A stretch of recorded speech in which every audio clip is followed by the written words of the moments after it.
Je m'appelle Catherine Labouchère, je suis vaudoise, je suis née dans le canton de Vaud, mais j'ai eu beaucoup d'expérience ailleurs aussi par ma formation, parce que je suis juriste, mais j'ai aussi fait de l'histoire de l'art et j'ai été à l'étranger pendant plusieurs années, aussi bien en France, en Angleterre, où j'ai habité dans ces deux pays, et puis au Moyen-Orient, qui était une expérience très très formatrice.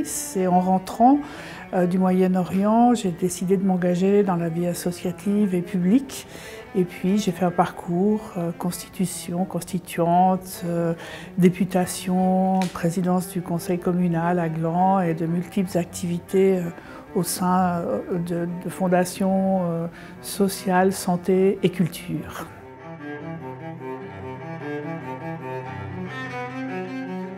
Je suis toujours intéressée à tout ce qui était culture, histoire, et forcément avec les leçons de l'histoire, vous êtes un peu humaniste, c'est normal. Et puis tout ce qui est culturel m'intéresse beaucoup. Moi je suis curieuse de découvrir, donc j'ai eu la chance de pouvoir voyager, mais pas seulement à l'étranger, aussi en Suisse où il y a une diversité culturelle extraordinaire, et ça me plaît beaucoup.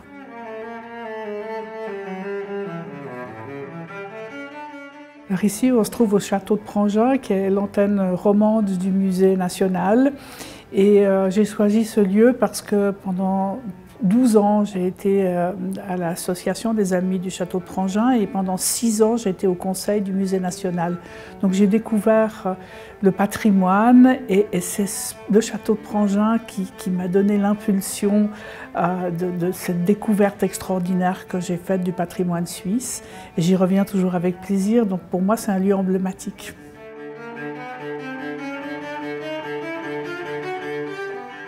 En tant que vaudoise, si vous voulez, évidemment la constituante m'a marquée, ça c'est sûr, parce que avoir la chance de pouvoir, au début du XXIe siècle, de travailler sur un texte fondamental, c'est une chance exceptionnelle, ça n'arrive pas toujours. Donc ça permet une réflexion, ça permet un travail de prospective, et ça permet surtout un contact avec les gens pour savoir quelle vie veulent-ils, parce que les constitutions, en fait, c'est une loi, mais on doit les faire pour les gens.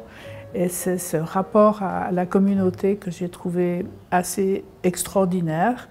Et puis ensuite, dans toutes les fonctions que j'ai occupées, là, tout dernièrement, il y a une chose qui m'a fait extrêmement plaisir, c'est que dans une des fondations que je préside, c'est-à-dire la Fondation pour la recherche pour le cancer, on a enfin réussi à casser la méfiance Lausanne-Genève et à réunir tout le monde. Et ça me fait extrêmement plaisir.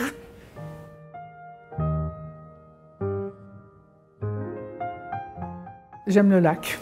Je trouve que le bord du lac, me balader au bord du lac, pour moi, c'est quelque chose de très fort parce que c'est apaisant. On a une chance exceptionnelle dans cette région de pouvoir avoir une région que j'estime magique. Et à la fois l'eau, les montagnes, pour moi c'est très emblématique. Et ça permet d'avoir un grand calme, et puis en même temps, c'est très beau. Et ça, c'est tout ce que j'aime, ce qui est beau. L'art, pour moi, c'est important. Et je crois que ça donne une dimension particulière.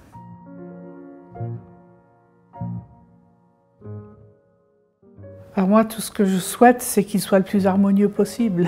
On vit des périodes troublées, mais ce qui est important, c'est qu'il y ait une cohésion. Une cohésion entre les gens, une cohésion entre les âges. Il ne faut pas d'ostracisme.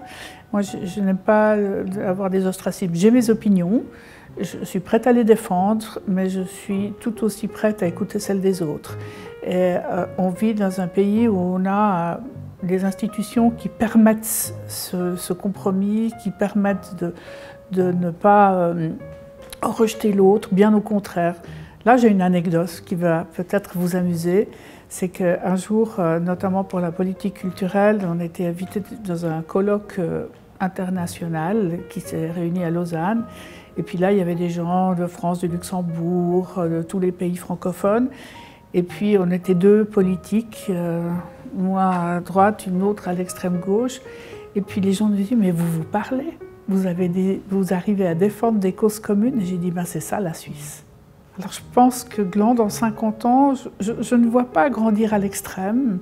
Je le vois se modifier dans l'urbanisme parce que ça a été un peu hétéroclite. Et moi, ce qui me ferait le plus plaisir, ce soit des lieux de rencontre, des lieux conviviaux où les gens, pendant longtemps, on a dit que c'était une cité dortoir, ça n'est plus le cas.